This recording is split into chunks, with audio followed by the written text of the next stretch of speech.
Okay. Hello, everyone. This is okay. I think this is an important workshop for people, especially in current debating, because in current debating, I think a lot of people seem to think that debates aren't super deep or that very hard in back half if your top half has already mentioned a lot of arguments. And sometimes you said, oh, they took all the hard arguments and I was only left with the soft ones. Or sometimes people think you can run through soft arguments very quickly and therefore it's very hard to extend. And I think we're seeing not the death of, but the reduction of an impact extension or an analysis extension, analytical extension that you might hear different people talk about them. And very often they are soft cases. So that's cases within certain debates.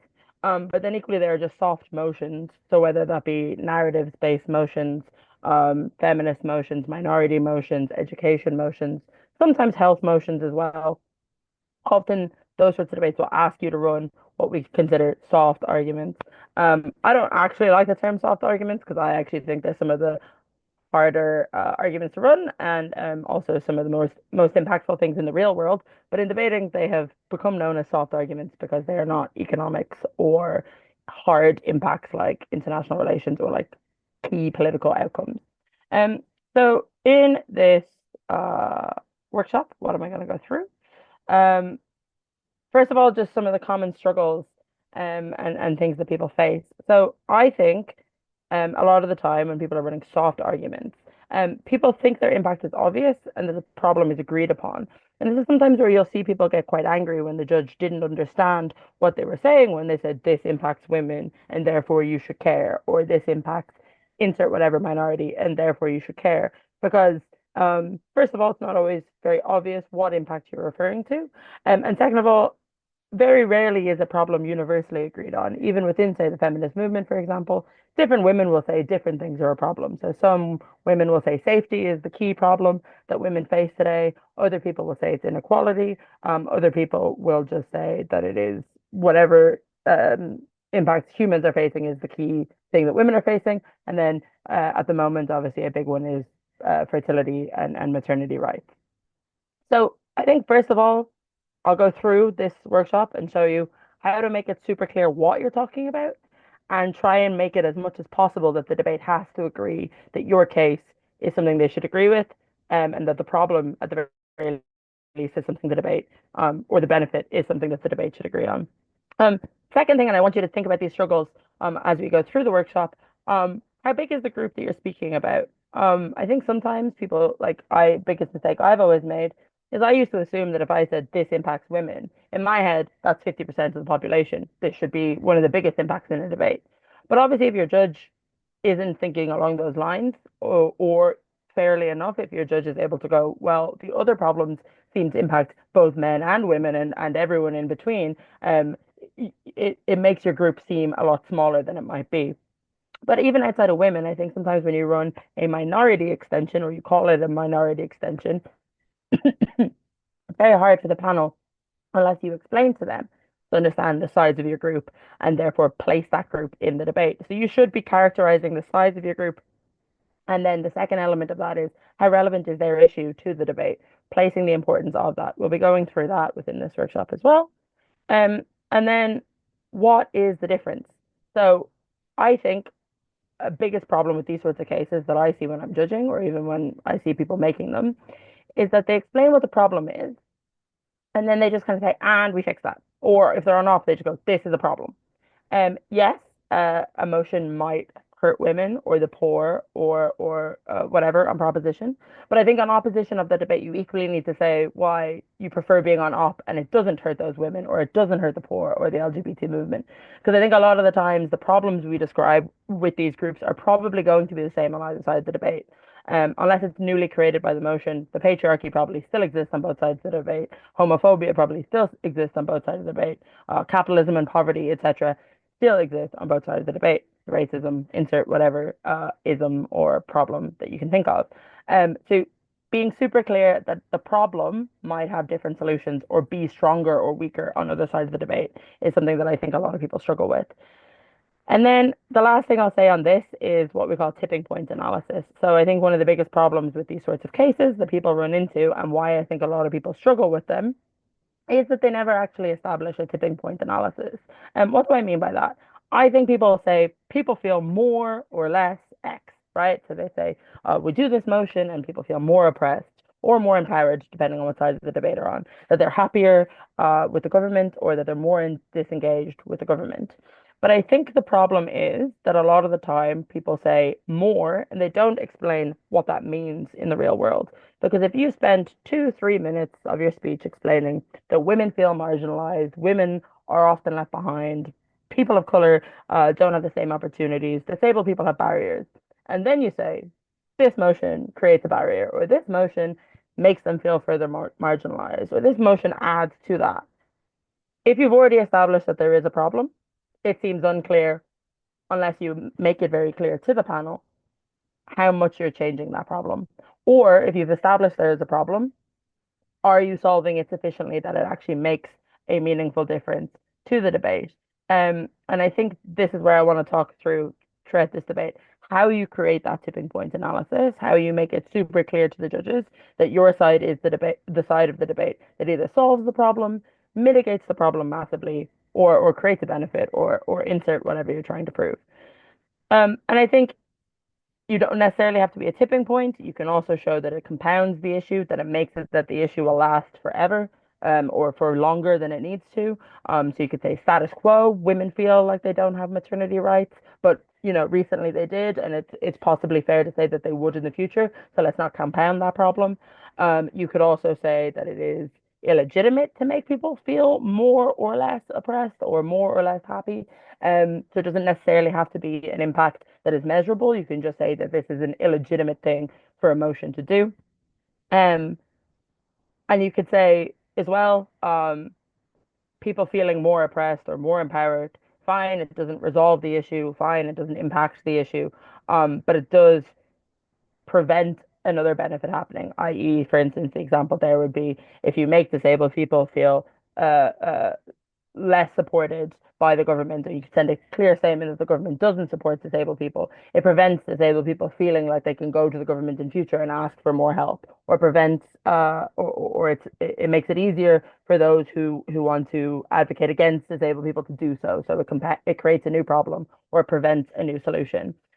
These are all things that I think a lot of people forget when they run soft cases. They just say there is the problem and it is linked to this motion. And I think very often it's these sorts of little bits of analysis that are what could be your extension, or are what could be the missing bits of analysis when you notice your opening has flagged this hurts women or this helps women. These are the things that can be what win you the debate if you're able to analyze them. Obviously, if you're in top half, great to do all of these yourselves. Your speaks will go higher. It becomes harder for opposition to beat you, and it becomes harder for your back half to beat over you as well. So you should be trying to do this in every case, but obviously, this lecture, hopefully, or workshop, will hopefully show you that these debates are a lot deeper than people tend to realize.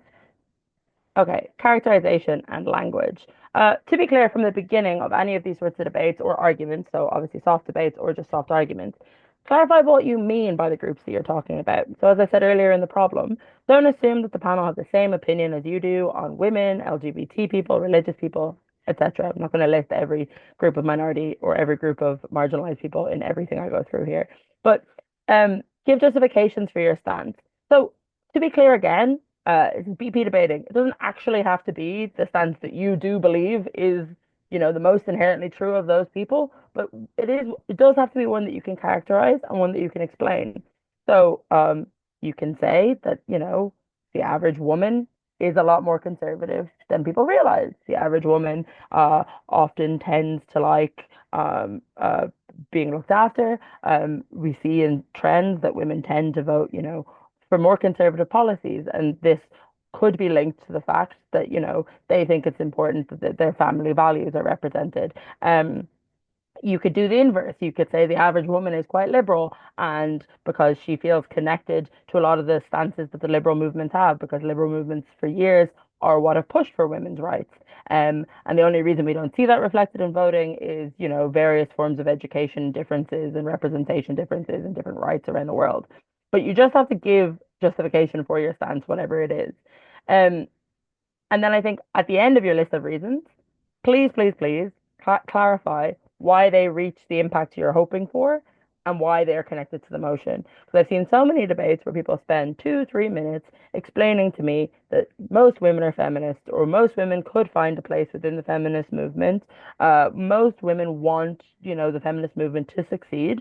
And then they don't explain why, the motion of like increased this believes like say it's this house believes the feminist movement uh, should go against advocate against marriage. They don't then link all of the characterization that they've done about the average woman and the average woman's belief in feminism to the actual motion. So please make sure you do that because otherwise you've wasted a lot of time in characterizing your group of people and their incentives. It is very important to build up a narrative in your case. So very often I see these very flippant comments, and they don't get explained. And then speakers get angry at the judges and at the panel for not weighing their representation within the debate. So what do I mean by that? Please go through as many examples, situations as you possibly can. So in prep time with your partner, you should be going through, okay, when we say women feel barriers, or when we say uh, poor men in America are angry at the establishment. Don't just go, they're angry at the establishment. We see this cause Trump. That's fine and it might win you a round one. But if you go, we see that, working class white men in America have been very angry at the situation. We see this not only through how they vote, but years of oppression that has happened for them. They see women around them getting more rights. They see immigrants coming in and possibly taking their jobs. They feel disenfranchised. They feel like the things that they were told were important, like the fact that they were a man and that they were strong and that, they could build something with their hands. They see that's something that is no longer relevant in a time where technology is taking over from them. And you might say, oh, this is just you saying the same thing over and over again in different ways. And potentially that is true. But the reality is the more different ways you can express the same claim to your judges, I think two things happen. First of all, you have 3, 4 judges on your panel. They all might only associate with one of those examples.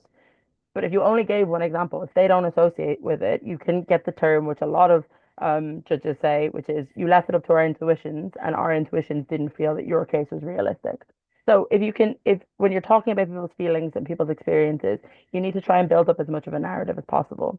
The second reason you want to give as many types of different examples and phrasings as you can is to say that if opposition are going to try and say you're wrong, it's a lot easier for them to take away your characterization of a group by going, no, these men only voted for Trump because Trump said it would give them jobs, right? So if you just do the economic reason, they only need to give one economic reason to say you're wrong. But if you do an economic reason, an emotional reason, a generational reason, the fact that their fathers always voted conservative, those sorts of things, it means that your opposition has to give as many reasons or at least a few more reasons to take away your characterization.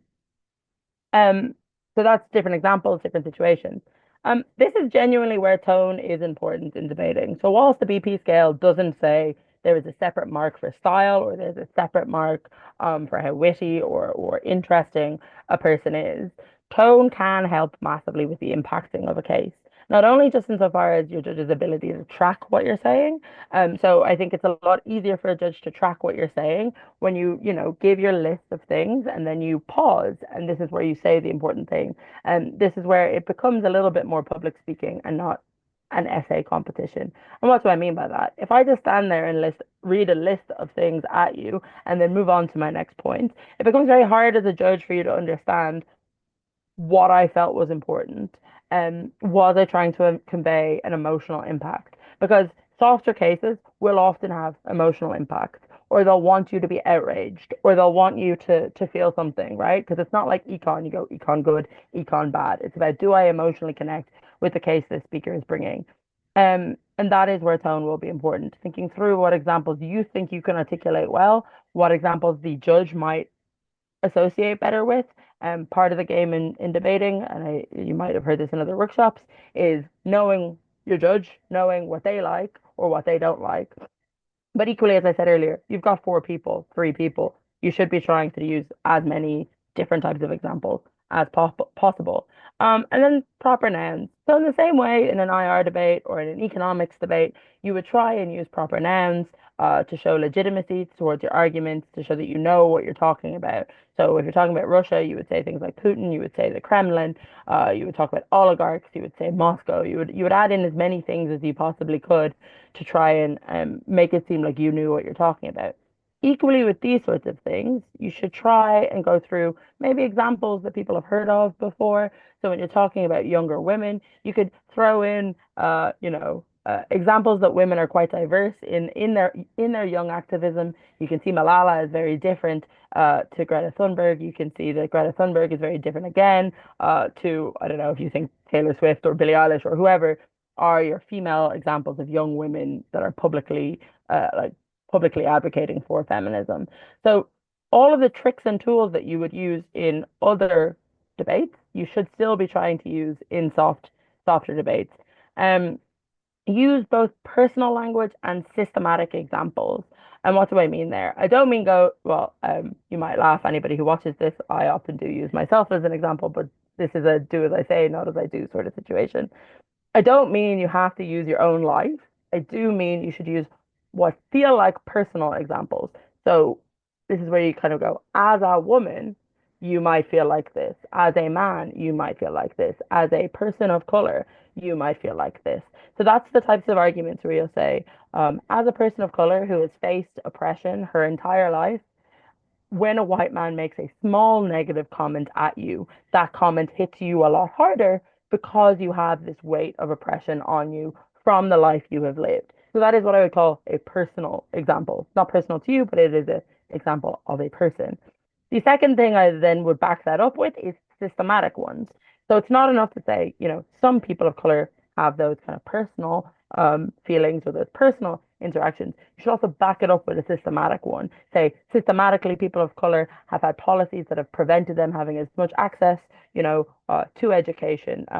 There have been laws that have constrained them from owning property. We're finally only seeing the first and second generations of immigrants and people of color who've been able to establish businesses and home ownership and passing on wealth. So, and therefore, when this policy passes, they might feel that this is the state being more aggressive to them based on previous actions of the state. So what you can do there is you can do both your personal and a systematic. Again, raising the bar for opposition to call you out is wrong, which is ultimately what you're trying to do in every debate, but also making it clear to the judge that this isn't just a feeling, this isn't just an emotion that you have thought of that some people in the world feel, but it's something that is logically shown through your examples, that you've walked them through the narrative um, uh, of how you achieve your impact. Um, Try to diversify those examples. So as I've kind of said, you've got lots of different people. Not only diversify the examples, but I also think the more you try to diversify your examples in your head, the more types of arguments you will come up with. So some examples I always try to think on wealth lines, age, background, political ideology, religion. Background obviously includes things like gender, things like race, things like experiences that you might have had that you think might be relevant. But the more diverse you can get with them, a few things are true. Either you find an underlying issue that pins all of those together, and therefore you're able to go, this is a big like characterization. This is super important. This affects so many different groups of people. Um, Maybe the example there would be narratives like pull yourself up by your bootstraps.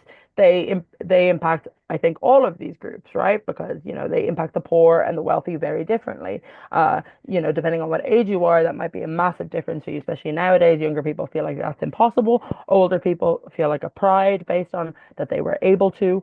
Or even you can flip that and go, older people, if they find themselves in a very poor place, aren't able to pull themselves up by their bootstraps because their opportunities have passed them and that no longer applies to them. Background, depending on what education you've had, your ability to do that is very different depending on your political ideology. You might be a lot more leftist and you might think that, the state ought to be providing and I ought not be like that I am facing barriers. If you're a lot more conservative, you lean into that heavily because you believe the state shouldn't be interfering in things like your personal economy.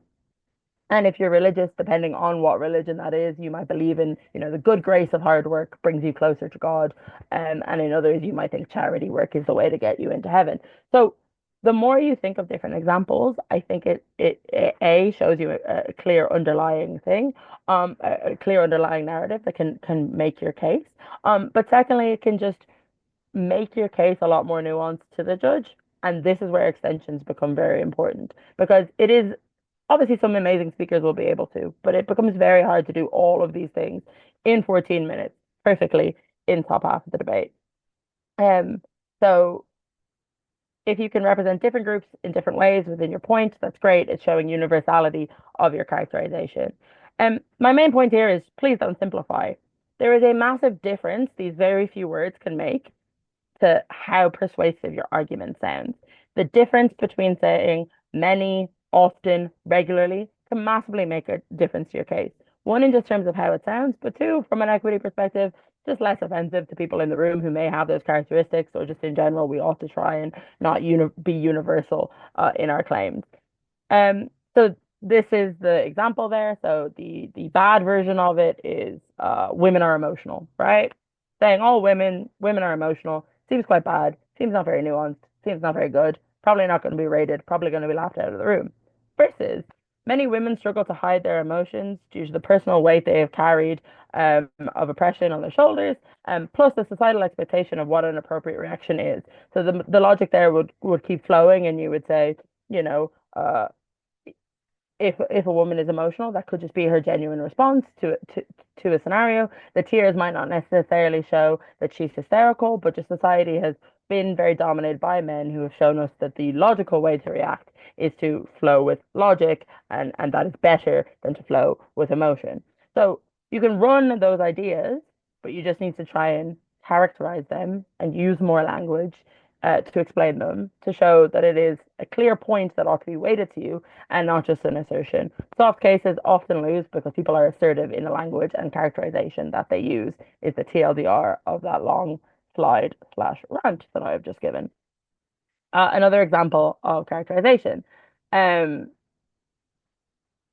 in the debate, this House would continue work from home policies in the future.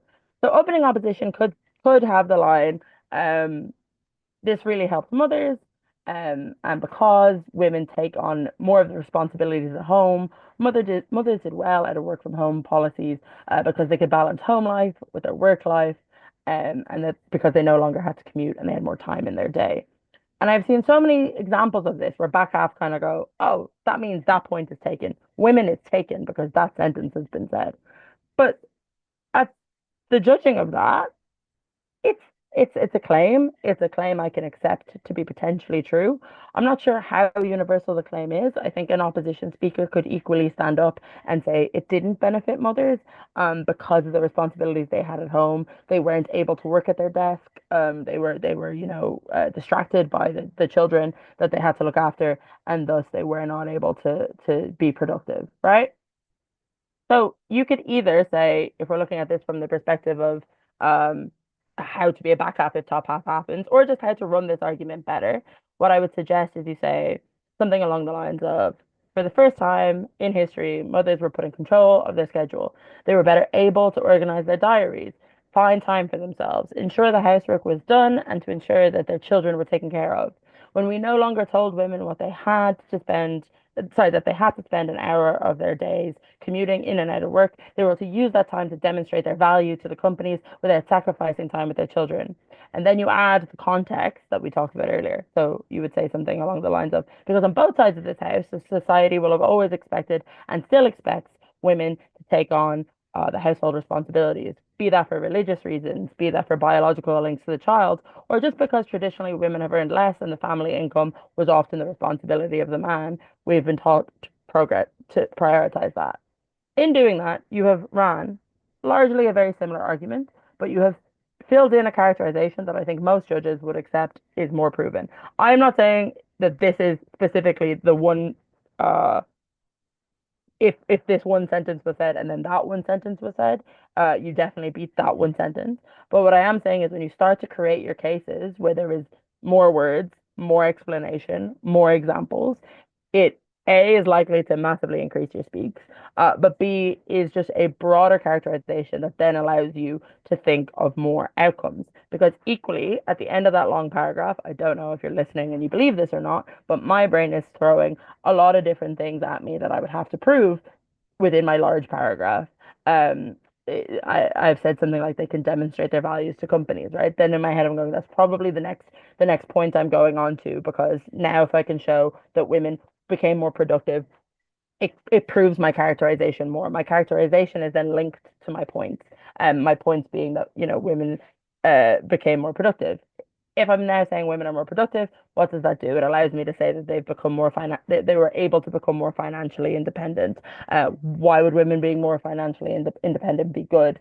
It would be good because one of the biggest struggles that women face is earning less money. In a situation where, the family situation breaks down or deteriorates, they're often left there because they didn't have their own financial independence.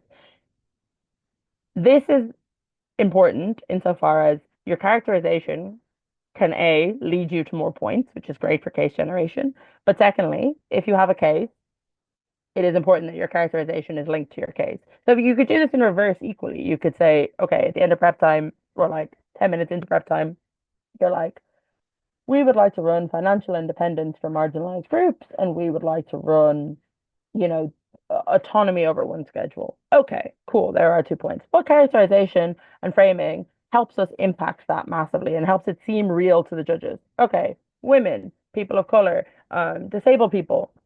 They were the people that probably got this benefit the most within the work from home environment. Okay, now let me characterize the status quo and the work from home scenario to our panel in a way that sounds a lot more compelling than just this was good for women because women looked after children. And so that's again where the narrative that you're selling becomes quite important. Again, tone, pausing, intonation, delivery.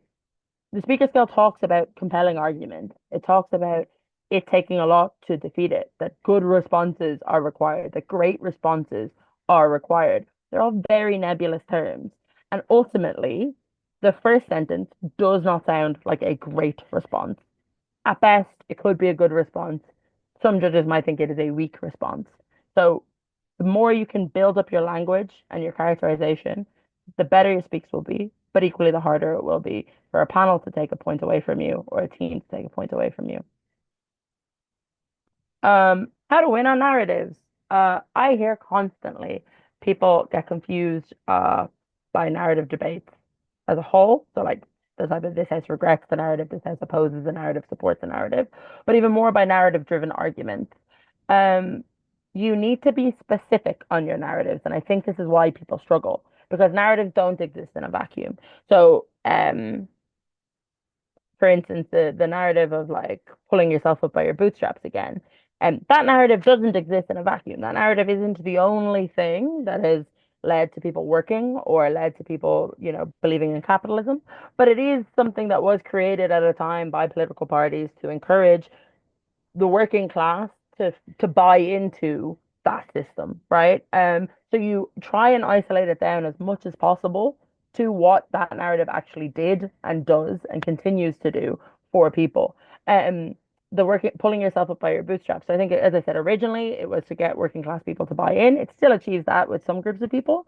I think, secondly, it is used as a tool to silence people. It's not the only tool that silences people, but it is one.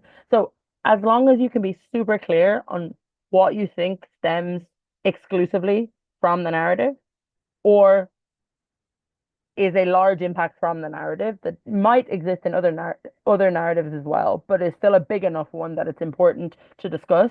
You explain that to your judge and you say, this is why we think it stems from this narrative. This is why we think it's a bad thing to stem or a good thing to stem. Um, it will help you, I think, in these sorts of debates. I'll talk a bit more about how you isolate those sorts of things as we go down through this slide. But language is very important. Narrative debates are a debate about language in reality. Narratives are things we discuss, things we think, things we feel. There is not a maths equation you can do at the end of the day to explain these narratives. There is not, a war you can point to that was won or lost or will be won or lost based on a narrative.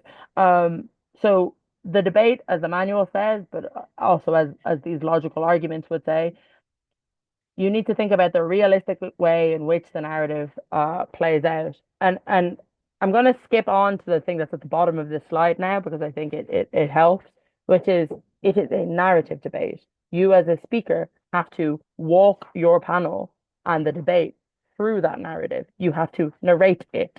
And when you start to think about these debates, they become a lot easier. The example I'll think of it is people just jump to this narrative makes people feel isolated because it tells them the state does not appreciate them. And then they don't vote. And there is, I would say, about 15 steps missing in the middle of those two claims. Maybe five, maybe 10, however nuanced you want to be. Definitely steps missing because there is a big jump between a narrative that makes you feel a little bit uneasy and not voting, or a narrative that makes you feel a little bit uneasy and not sending your child to get vaccinated and not sending your kid to school and leaving a religion or insert whatever the debate's about. So if you can, in prep time, get those two endpoints, i.e., this narrative makes people feel isolated and then they don't insert whatever, fine. But then the rest of your prep time should be how do we get from point A to point B, not just stating point A and point B. Okay, so how do we fill in those gaps? I suppose is the next bit of this workshop. So narratives often frame the conversation in the language of the oppressor or the oppressed.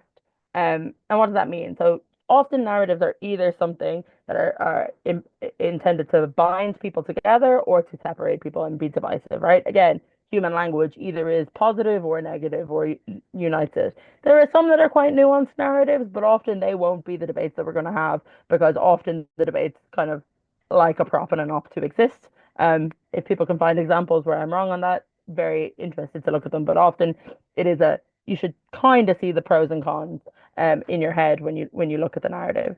Um, so the types of analysis here that can be quite helpful is when you can regret a narrative or support a narrative, depending on your case, because the narrative is connected to a group, a specific group.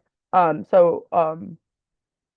we'll go with pulling yourself up by your bootstraps because I do think it's a good one for this, uh, to try and be as consistent with the example. It is more in the language of the oppressor, right? It is something I would say on proposition, if we've regretted it, that it framed success through the eyes of, the white working class who were able to achieve, who, went off to war, came back, bought a house, started a small business and did well, right? Versus the language of the oppressed who didn't have bootstraps in the first place to pull themselves up by, didn't have the ability to go out and get that job because laws stopped them. Um, Narratives, that women ought to, care about their appearance or whatever. Very much could be seen as language of the oppressor. But equally, there are narratives that are language of the oppressed. Um, Power tends to corrupt could be language of the oppressed. This is the oppressed people saying that we believe power is one that corrupts people and that can unite people together. And you can support that narrative because you say this gives a voice to them, or you can regret that narrative because, it leads them down the wrong path. But it can be very important to acknowledge to the room where you think this narrative fits in the world, who uses it the most, who espouses it the most. When people say that people ought to respect their elders, do young people say that more, or is it the elders that often tell young people, you should respect me? And it's used, therefore, as a silencer rather than a conversation starter. So some narratives will start conversations, some narratives will finish conversations, some will be positive, some will be negative. So if you can frame the view of the narrative to the panel, I think you're getting yourself into a much stronger position in these debates. Um, does the narrative reflect the important group? And what I mean by the important group is the group that's important to you in your speech. In your case, if you're defending women, does the narrative reflect them? If you're defending the majority of people, does it reflect them? Or does it reflect a minority? Does it reflect, the elites? Does it reflect such a small group? I think it's sometimes fair as well to say some of the more modern narratives maybe are more isolating to the majority and we don't like them because the majority can't buy into them. And if the majority can't buy into them, even if they're a not good narrative at their soul, if the majority can't buy into them, then it might be doing more harm than good. Um, that's often quite relevant in debates about disabled communities or LGBT communities or racial minorities, because very often, I suppose the flip of those positive narratives is to say that if the people you're trying to convince and needing to convince to be on your side can't buy into your narrative, it isn't a good one. It isn't one that's helpful if that's your way of framing the debate. Um, does the narrative prevent or support behaviors? So as I said, does it silence? Does it encourage? Do you like those behaviors? Because again, it could silence behaviors, but it could silence behaviors you don't like, and therefore that's good. It's good that we have certain narratives that stop people doing things, but equally bad that we have narratives that stop people doing things that we would like them to be able to do. Uh, do those behaviors help or hinder your side of the debate? Again, in a debate where say it's a feminist narrative and it supports and helps women doing something and you like that, you could equally run as opposition to that, but it hinders men buying into the movement. And we don't like that because that hinders the people we care about in this debate. Because if men can't buy into the movement, then policy won't get passed because men are in charge of policy. Or, enough men have to vote alongside feminist lines to get us what we want. So do really think about what the narrative is doing on a much broader level and not just it isolates people, that is bad. It is a silencer, that is bad. Sometimes silencing is good. Who is it silencing? Why is it silencing them? How is it silencing them? And again, you build up a much bigger characterization of your narrative, and become a lot harder to beat in the debate. Um, narratives, and this is just an important one, narratives don't just have to be forward facing. You can also think about the narrative in a much broader sense. And what do I mean by that? So the obvious example of this is, so say the motion, and this obviously I don't think wouldn't ever be set, but it's just an obvious way to think about it. So if the motion was this house regrets the narrative that all men are created equal, I think it would be super strong on us to say, obviously, we do not regret this narrative because the alternative narrative to this is that men are not created equal. That prior to this, it was a belief that, certain races were more important, certain identities were more important than others. And this led to this narrative was one of the key narratives that really pushed people into fighting for their own rights because there was enough of a movement created and those sorts of things, right? So that's the more obvious version. More realistic one was set at LSE IV just recently. This has opposes the narrative that power tends to corrupt. And in this debate, look, this was the debate I was thinking of when I was writing this slide.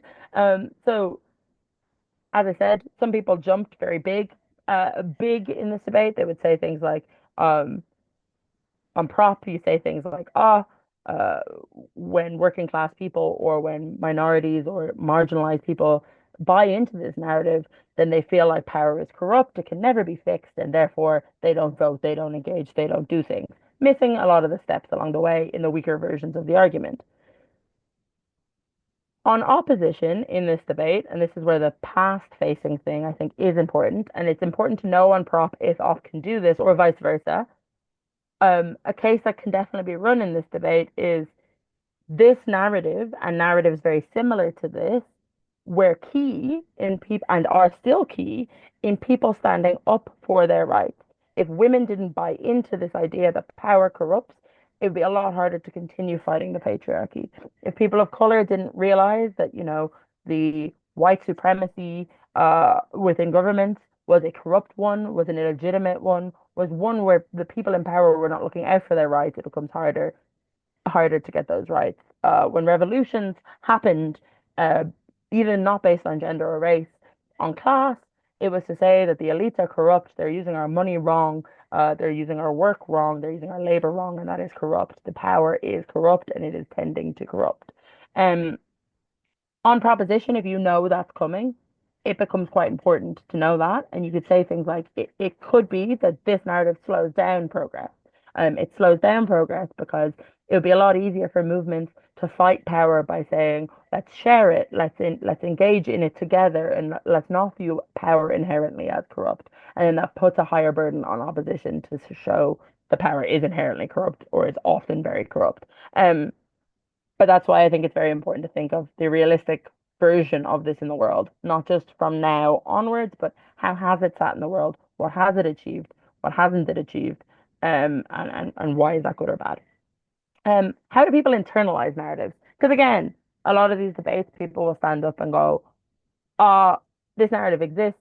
The narrative of going to university is good, or the narrative that you should earn X amount of money, or that hard work pays off, or whatever narrative, right?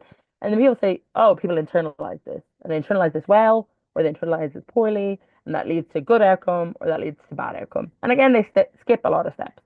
So here's how you might analyze some of the steps of how people internalize narratives. So people internalize narratives within the world that surrounds them. Children and adults often mirror behavior that's around them.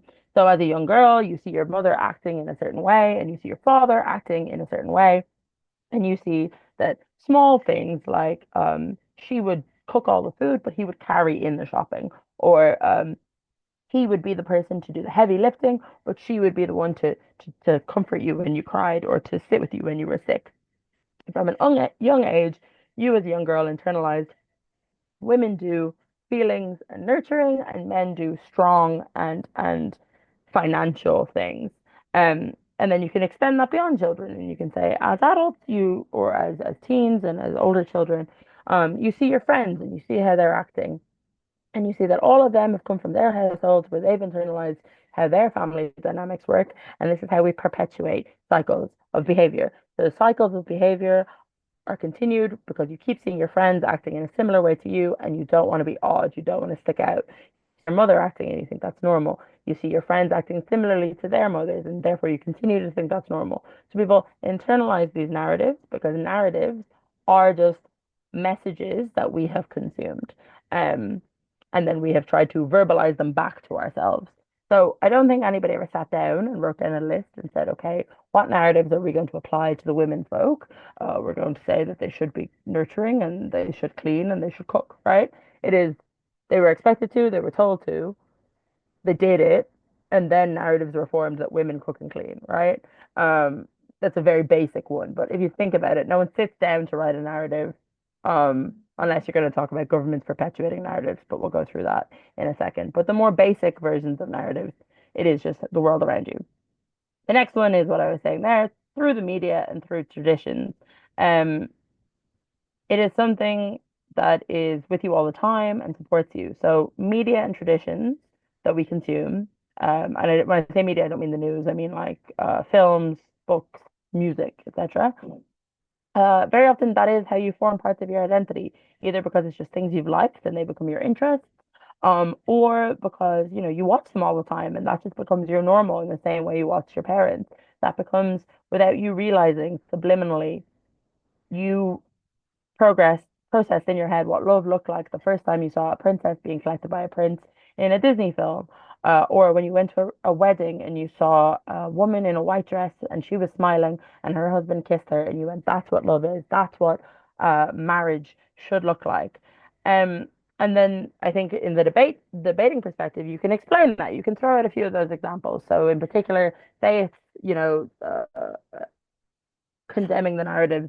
It doesn't even have to be a narrative debate. Condemning weddings, marriage. The feminist movement should condemn marriage. Or recently at Oxford, they said a millennial woman shouldn't get married. A Western liberal democracy woman, sorry, shouldn't get married. Would choose not to get married. Um, you can walk through the expectations she probably grew up with.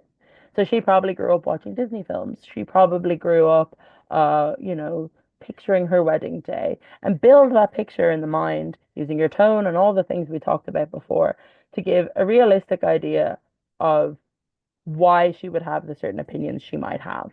And then you can say, very hard then for individuals who have internalized these ideas because it has been throughout their life, they haven't questioned it because they haven't been pushed to question it. Very hard for them to logically critique that as good or bad because it's familiar to them. It is just who they are, it's what they've surrounded themselves. And throughout that, you can then move on to the next bit of it, which is different people again will interpret these things differently. The same thing can be pictured positively and negatively. The example here is some people look at Churchill and think he's a war hero who saved everybody in World War II. And then other people look at Churchill and they think he was racist, He impacted Ireland, he impacted India. He was gruff, he had bad policies, he was not a good leader. So, same person, different people look at him very differently. And I think the reason that people do that and people have different experiences is that different things have impacted people differently, but also your framework of your background, the mental health status that you have at the time, the gender that you are, the feelings that you feel when you see a man in a suit saying something, or the feelings that you feel when you see a religious leader. Some people feel very positive thoughts, some people feel very negative thoughts. This is all ways that you just need to think, how do individuals internalize these narratives? How do the broadest groups of people internalize them? Or if you want to really isolate in on women or insert whoever, how do they feel about them? So in actor debates in particular, these sorts of ways of characterizing narratives can be really helpful to say why an actor is likely to act in a certain way. So if it's ever a debate about, a millennial white woman, probably becomes very important to be able to talk about the type of life she lived, she grew up in, and she was able, and then how she makes her decisions. Um, when you're talking about debates about LGBT children and their parents, both raised in very different ways. And I think the key argument there is it's not that homophobic people, it's not that, sorry, parents are inherently homophobic and want their child not to be happy. It's that they had built a narrative in their mind of what their child's life would be like. They saw their child walking down the aisle. They saw their child having a baby. They saw their child being able to get married and doing all these things. Because it was familiar to them, it was safe to them, it's what they had always expected, and it's very hard for them to see that crumble around them. Um, the last thing I'll say on that before I move on to the next slide is to say that different people can still react to that framing very differently, and it is not a knife within your case to explain that. So you can build up the women had this expectation, the Disney, the religion, all the stuff that we talked about, and you can say that different types of women will now make different decisions on that, like differently, and you don't like either of them. So on one side, you could say it's bad because, a more liberal leaning woman now feels really uneasy inside herself when she chooses certain things because she knows that that's not a feminist decision and she feels bad about it. And you can say that, a more conservative woman maybe makes decisions in line with those feelings because she leans into the positive feelings, but then she sees worse, political outcomes or worse policy outcomes happening for her, or she gets treated worse based on the husband she chose or whatever. So different people can react to the same narrative differently, and you can explain that as long as you just explain, I'm talking about a different group now, and make it super clear to your judge. Lots more things. Narratives and soft cases. So soft cases in general, you should be looking at things like identity, emotions, and ultimately how people interact with the world around them. Perception is a really big thing in these sorts of debates, because obviously as debaters, we have come accustomed to saying policy X is good because policy X means we get more tax money, meaning we put more money into welfare, meaning more people get education, meaning more people happy, right? And we get really used to doing that. I think you can break some of those arguments by saying it doesn't matter what the policy achieves, or if that you're even proving that the policy is in theory good. What matters is how people perceive that policy.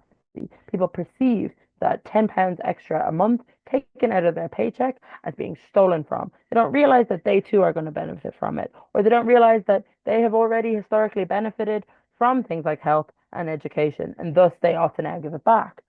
They perceive it as they're being stolen from, and that it is, the poor stealing from them, or that it is women stealing from them. Even if they themselves are a poor woman, they might not even realize that they are the one that's going to benefit from this. It is just they perceive it to be bad. So you can build up again those characterizations.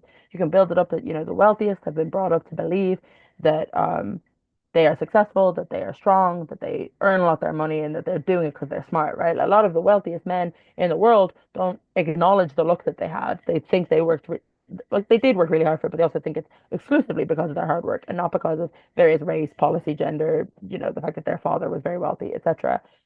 So if they perceive that tax money to be illegitimate, it does not matter if we could logically, maybe in a debate, show them that it wasn't, unless if you can show your judge that there'll be a massive backlash because they will refuse to do this, and then you walk us through the narrative of what happens when they backlash. Okay, they vote for different policies. They engage in more microaggressions. They're ruder to their staff. They don't do things like increasing wages for their staff because they go, well, the government's already taking tax and I'm a victim now, so why would I increase staff wages? And you can walk your judge through that narrative um, by looking at it from different perceptions of a policy. Shaming and encouraging, very big in soft cases or in soft debates. Religion ones in particular, education ones as well, gender and race. Okay, different policies, different narratives, different ideas can either shame somebody or they can encourage somebody. You can send out a policy of quotas, and proposition might say quotas are great because they encourage women to take the leap that they otherwise would not have taken. Opposition can say quotas are terrible because they shame women, make them the women get told you only have this because of the quota, you're not good enough, and then it becomes which is more comparative, which narrative is more comparative, which impact is more comparative. I'll go through comparisons in a different slide, so I won't go into that now. Logic and emotion. This is the most difficult one, I think, and that is because debates are ultimately judged on a form of logic. The speaker scale, the judging manual, everything. It is that something should be logical, there should be a logic to it, and thus credit, right? Speech is logical and thus credit, right? It's in the speaker scale. So, if you want to show that something is not based on logic, it is based on emotion, you have to try in your speech to explain the logic of those emotions, which is a little bit harder. It's not impossible, but it is something that I think a lot of people have forgotten that they still need to do. So, when you say person feels sad, um, and therefore does not do something, you need to explain just how sad they feel. Make it visceral to your judges and say that person is now incapable of making X decision because of just how sad they feel. Or in love debates, there's sometimes motions along the lines of, as a Western liberal woman living in a Western liberal democracy, says we choose not to get married or not to marry a man. And proposition is able to run a lot of logical arguments about safety, about the patriarchy, about all these different things. And obviously, op can run some stuff about safety. They can run, having a partner makes you on net a little bit safer, etc. But ultimately, one of the biggest things you can run is love, right? Is that if you love a man, that is a reason to commit yourself to them. But you've got to try and do it in a way that shows the logic of that. And I think that the ways you can do that is to say, it is illogical to make yourself feel less than, make yourself feel sad, to not live up to, you know, the life you expected for yourself when you could, to give up something that hurts you for no clear benefit, and try as much as possible to put logic to the emotions. Um,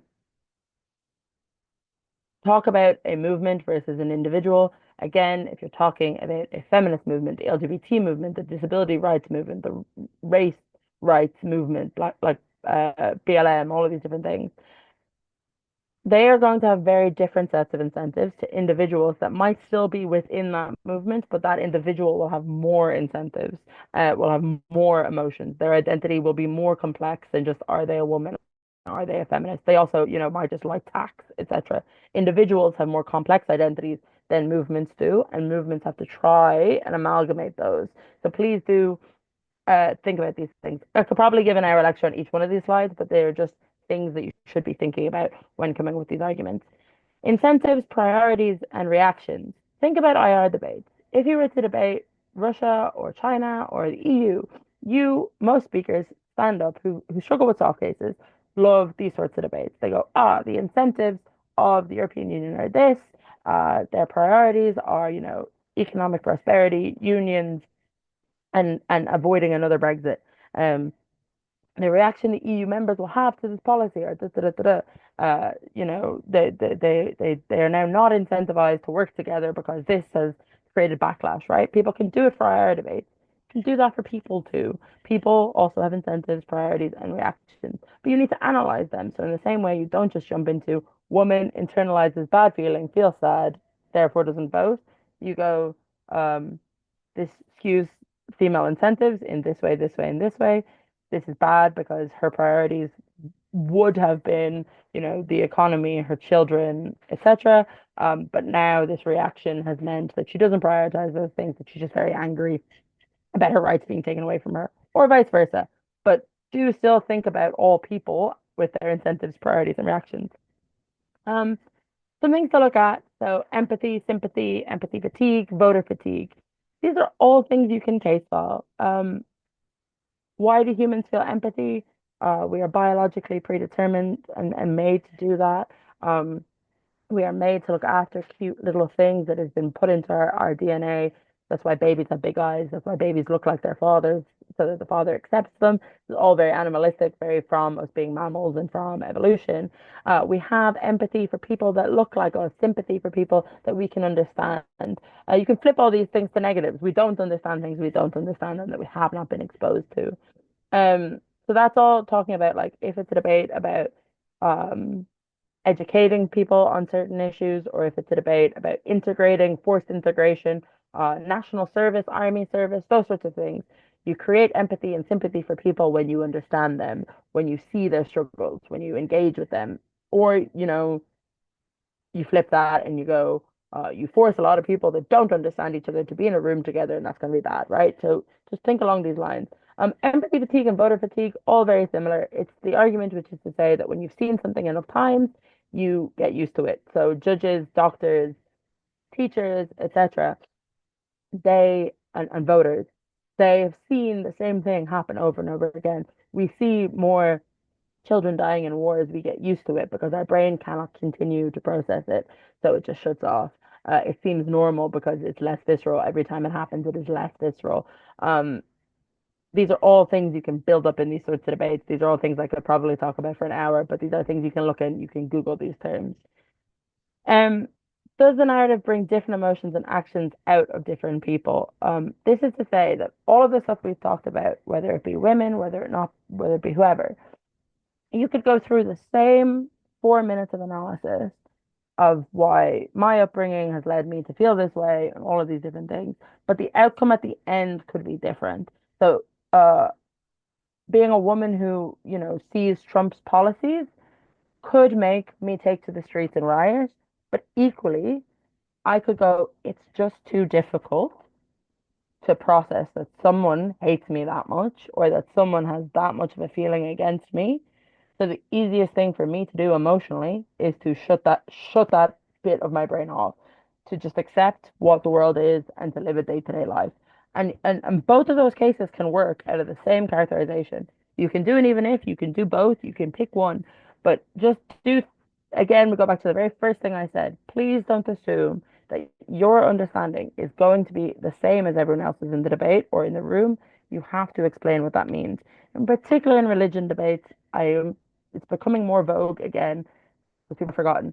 Stop characterizing religious people as stupid or ill-informed or, uneducated or believing in something that harms their children if they won't vaccinate them.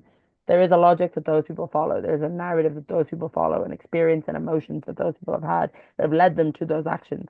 The more nuanced a depiction you can give of those people, the better your case and your argument will be in the debate.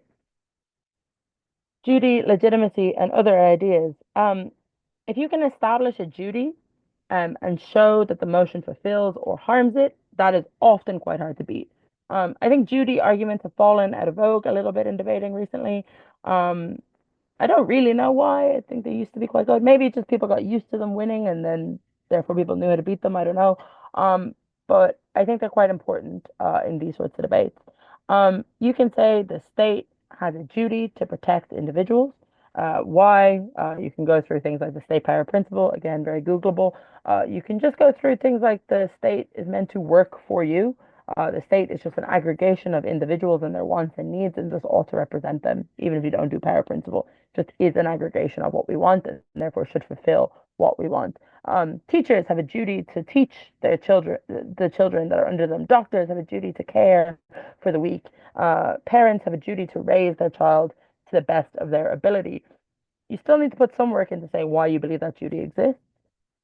But once you have done that, and then you can link that to the motion and say, this policy helps us fulfill that duty, or this policy harms that duty and therefore is a failure of that duty and therefore we should oppose it.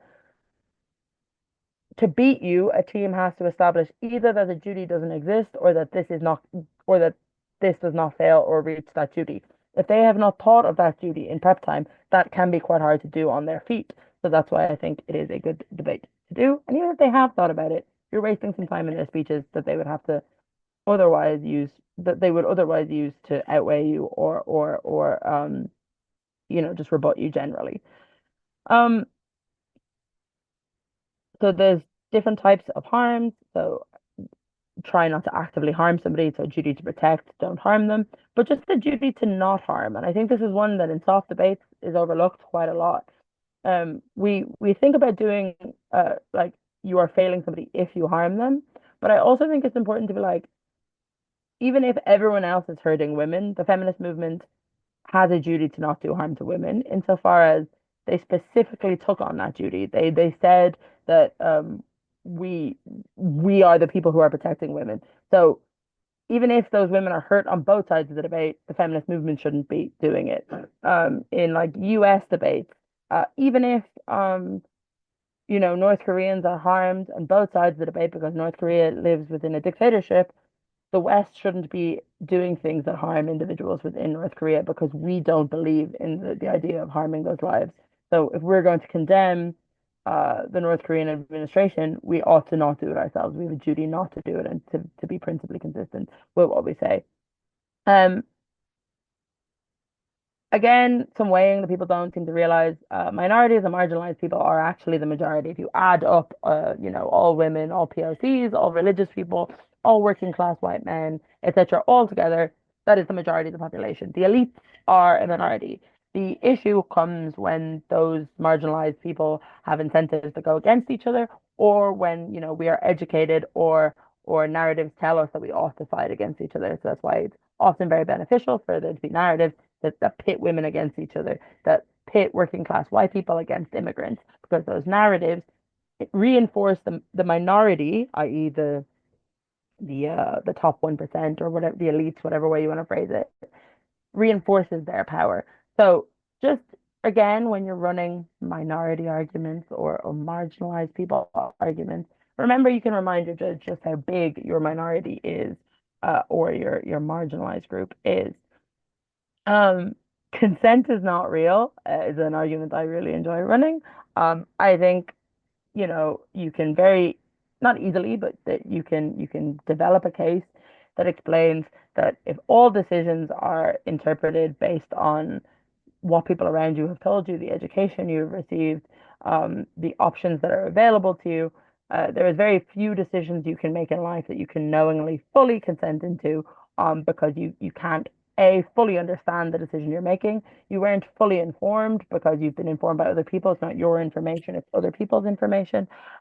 Or that, true meaningful consent is the ability to opt back out of the decision you made. The majority of decisions that individuals will make within their lives are not necessarily opt out of a bowl, right? Like if you choose to have an operation, you can't unhave that operation. If you choose to be educated for 3 years, you don't get those 3 years back. So this is just to say that when somebody is running a consent argument, to pick through have they actually proven it in these soft debates.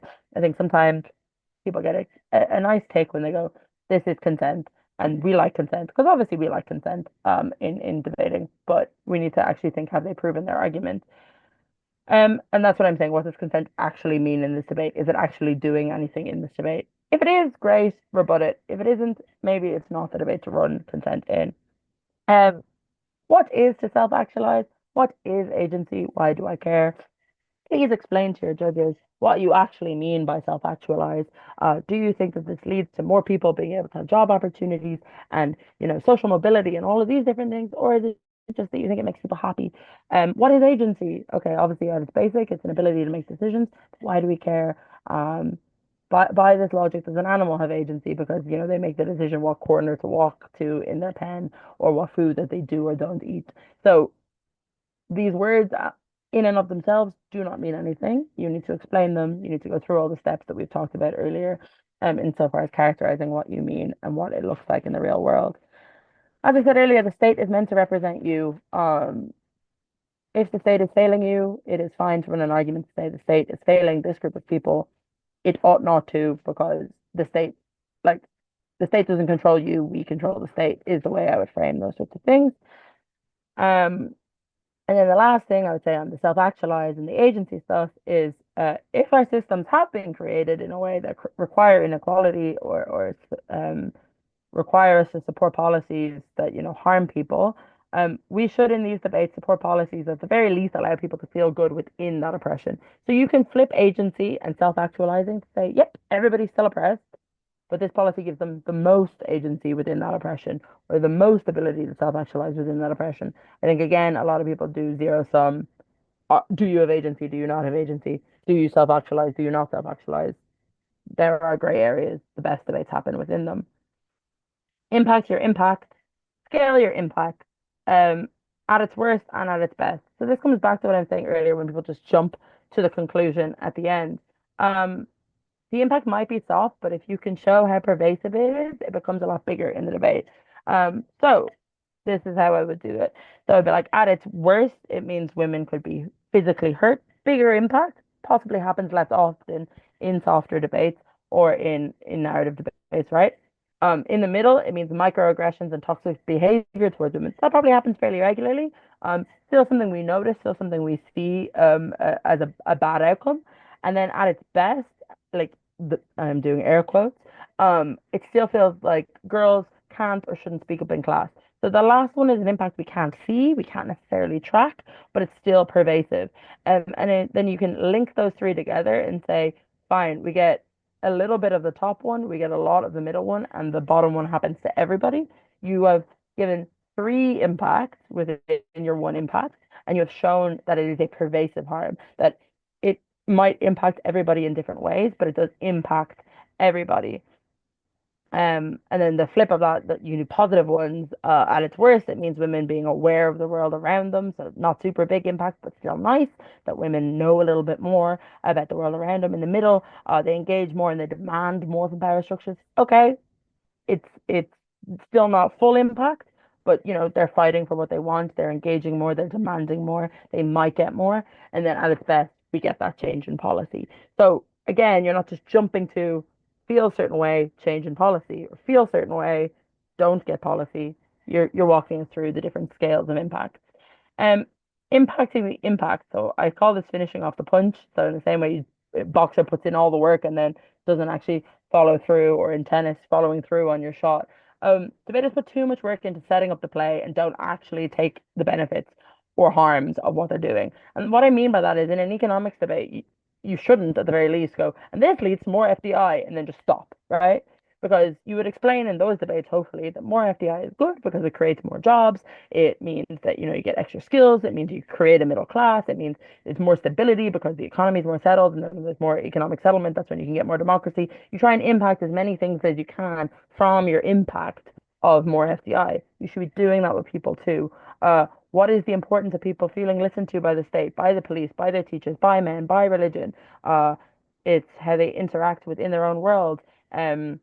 Maybe policies are more past, or maybe policies that already existed are more capable, i.e., police are now more capable of doing community policing because people are interacting with them. It means, people go to school more and listen to their teachers because they respect that authority a little bit more.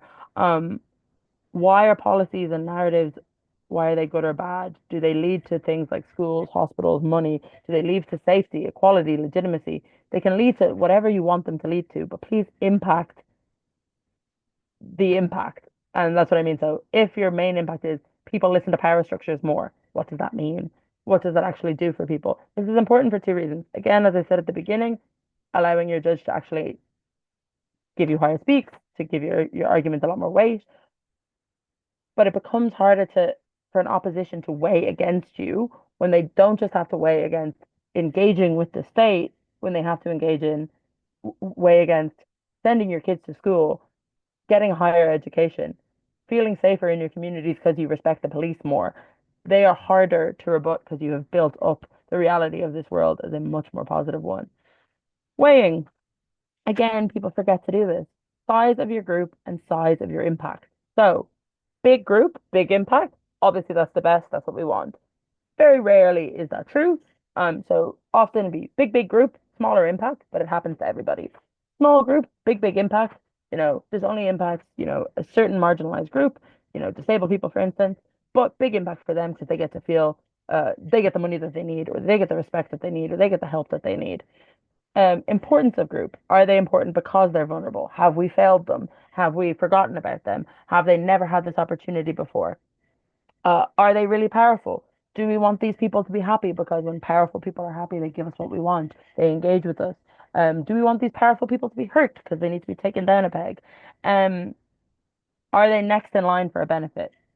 Often I would argue women are next in line, the proletariat or the workforce are next in line because the societies have taken a lot from them to get benefits, so they're next in line for that benefit. Are they just the most impacted? Is the reason you're talking about people of color because in this debate, this policy most impacts them either positively or negatively? Does this policy do really good for the majority of people, but for 10%, it makes their life hell? They're the most impacted. It is the most important, or vice versa. Does very little for lots of people, but for 10% of the population, makes them really happy, is amazing for them. Exclusivity. Is this the only way to get your benefit or prevent your harm? Is this policy truly unique in getting that? If so, that's an amazing way to weigh it. Is your side of the debate the only side of the debate that gets your benefit? Because very often in feminist debates or minority debates, both sides could argue, quotas get stuff for women, quotas harm women. So if you can show that, the benefit you've isolated is more exclusive on your side, that can be really important. Um, does this prevent an impact that could otherwise have happened that would be better? That is a weighing that is also kind of fallen out of vogue, but was always one of my favorites. It doesn't have to be that this policy is inherently bad. You can still oppose it and say, it's fine, but we don't want it because it prevents better. I.e., we don't want this form of welfare because this form of welfare, whilst nice that you're giving a little bit of money to these people, makes politicians, makes society feel like we've addressed this, and it would prevent another likely form of benefit that we could get in maybe 5, 10 years' time. Then you do need to analyze why you believe that to be likely and better, but still weighing that you can do. Weighing your burdens. Did you take a higher burden than your opening or than the opposition or proposition? And did you achieve it? If so, you've probably given a much more compelling argument. You've probably proven the argument much better, and you can weigh it in that way. And then you can finally weigh on risk or certainty. You can say, fine, it is unlikely this thing happens, but in the 10% chance it does happen, the impact is so fucking big that we would not take that risk. That is a way you can weigh. And you can weigh uncertainty. This is definitely going to happen. We shouldn't do it. Really bad, even if that risk is there. Now, the important thing I need to flag on all of these is you still need to analyze these weighings. You cannot just say, we beat our opening based on certainty. We beat our opening based on exclusivity. You need to analyze why your arguments fall more into the category of certainty than your openings, or why they fall more into the category of exclusivity more than your openings, and then say why your judge ought to prioritize certainty over size. So you say we prefer the certainty of helping 10% of women because we can guarantee that benefit. And that means that their lives are meaningfully improved and that their children go on to live better lives versus our opening who took a bigger punt and tried to help all women but haven't naturally managed to impact their group in the same way. Or they did manage to impact the group, but they're only just making women marginally happier. They're not showing, as we did, that 10% of women now will be able to like lift their children out of poverty, and we think that's better for insert reasons within your case. Okay. Comparative. Please be comparative in these debates. This is one of the biggest issues within these debates, both internally comparative and externally comparative. What do I mean by that? What does the world look like? Why was this debate set? What is the issue that we've been talking about that you've been characterizing? What does it look like at the end of opposition's case? Probably pretty bad if you're on proposition. Um, and what does it look like at the end of your case? Hopefully better. So you're comparing their case to yours. That's an external comparative. But an internal comparative is saying there is a problem. We have solved it. Our case solves this in an exclusive way that irregardless of opposition, we have solved the problem we're talking about. We have changed something. So an internal comparative is the change that you're bringing. The external comparative is the comparison to the other side of the debate. Okay, last slide. I will finish up. Thank you for anybody who's managed to sit through all of this. Prepping these cases. Please start with why you're having this debate, whether it be something that recently happened or if there's a bigger question that you should be asking. Has something happened recently in the news that made the CAs think we should talk about Iran or we should talk about women's rights to vote, right? Probably in those debates, it's like, okay, Donald Trump just got elected. Okay, we're on the verge of war within certain areas in the Middle East.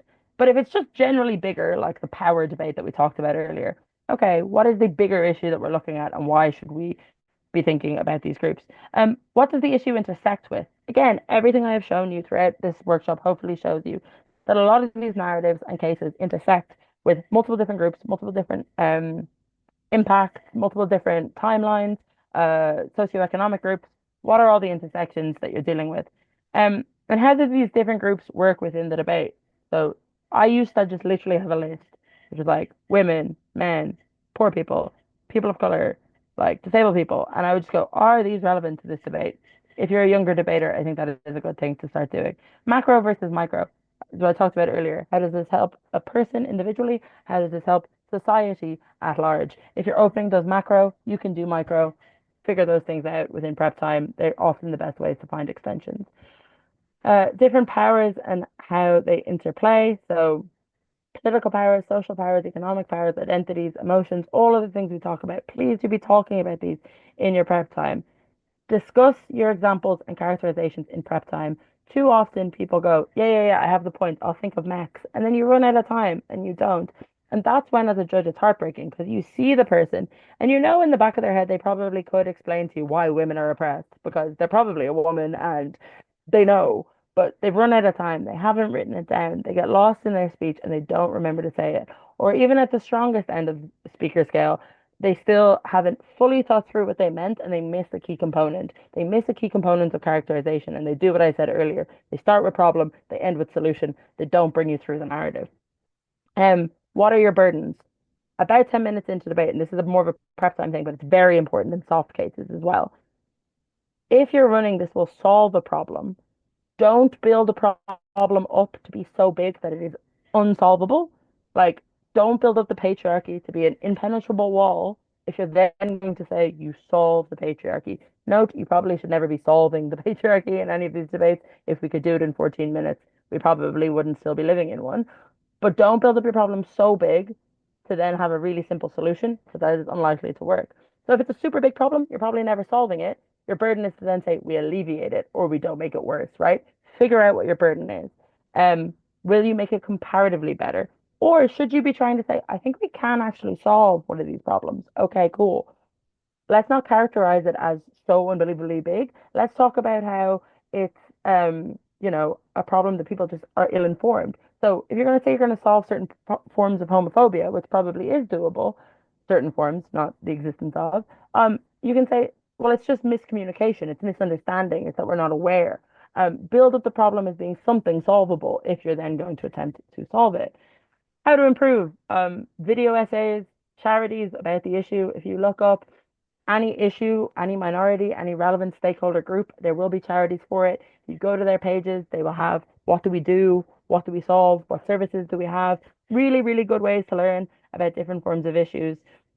And you can literally like feminist networks, disability networks, federations, they all have them. Just a little Google. There's no reason that you can build a case file for IR and economic and not be softer issues. You can write out facts about different groups. You can study them as well. Video essays are really great for the stuff we talked about at the beginning about building up a case of support, building up emotions, building up tone and pausing. If you can find people that you like, that's really helpful. Lena Norms is one of my go-to on both the environment and women. She's a little bit on sustainability and a little bit on disabled people. There's lots of people. Anybody wants to ask me separately who I use for my speeches, I'm happy to send you a list. Look at the world around you. These are issues that often are actually things that people in your life have faced. You probably don't have people in your life that have made a decision on what policy we should take when it comes to Putin or what economic policy works better for, the trade within the EU.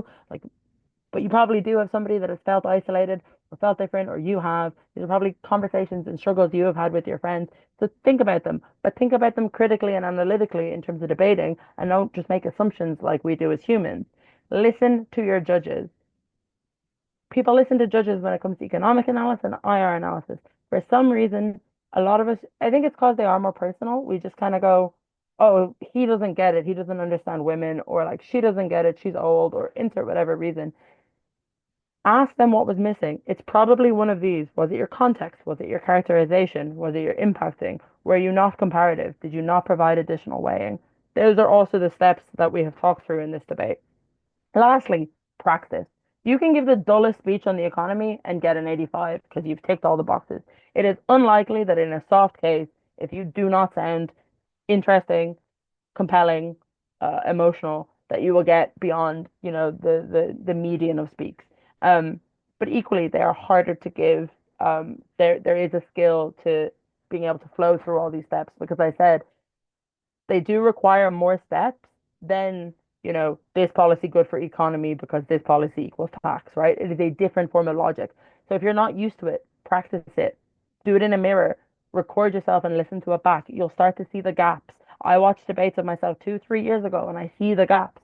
Fill them in, learn from yourself even, write out your cases, think of new examples. Then you can go, well, I like the things I was using today, they're examples that are my go-tos. Have your go-to examples that you use in these debates. But ultimately, that's it from me. But soft cases don't have to be laughed at. They don't have to be just the squishy thing that women do because they don't understand economics. Economics debates can have soft impacts. IR debates can have soft impacts.